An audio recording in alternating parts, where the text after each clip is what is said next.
My name is Barbie Elliott, and I teach the home management class here at DSBBI. Jim Reed, home management teacher.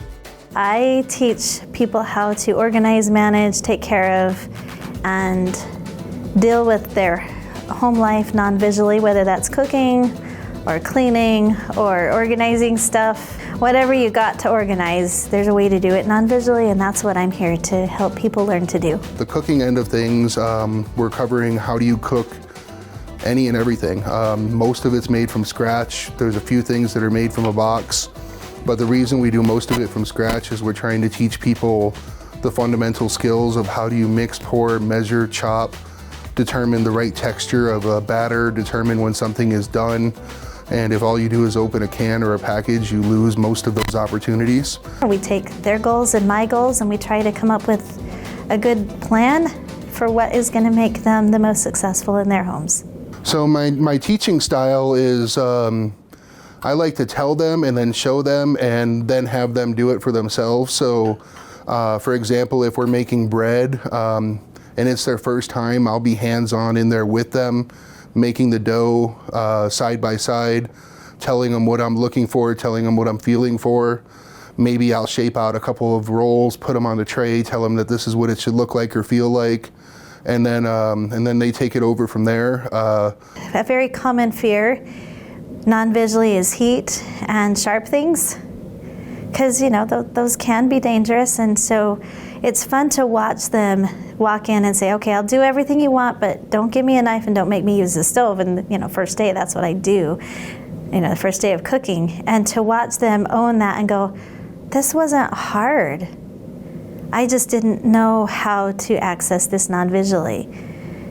And to see them really own that. We have 4 stoves, 1 gas and then 3 electric. 2 of those electrics are your cheap coil apartment type stoves, and then 1 is a flat top.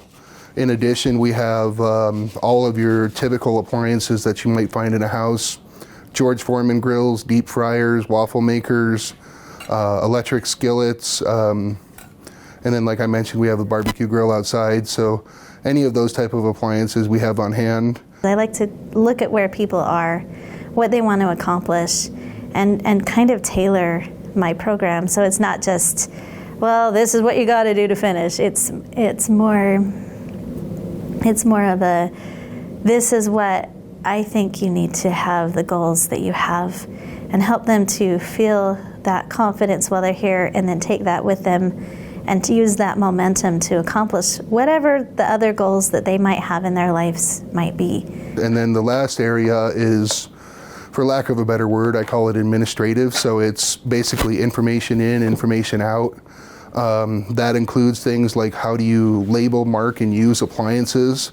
How do you identify your money? How do you manage a budget? How do you grocery shop? How do you look for an apartment? And anything else? How do you manage your mail and pay your bills? So those are kind of that's the third area.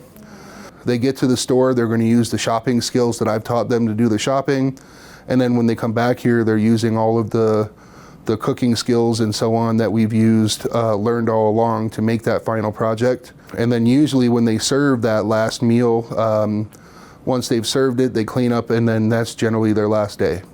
And so hopefully they've learned, then a little bit of how do you organize and plan for some sort of a party type of event, and they're getting a little bit of some confidence out of, executing something of a little higher pressure type of a situation.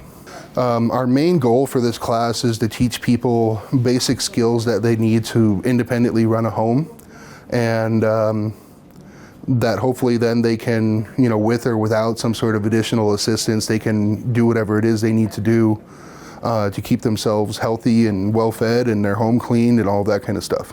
I think the thing that I am proud of the most is when a student comes back and says, I did this thing, I made this recipe that I didn't think I could make, or something Barbie doesn't know how to, like me, I don't know how to make.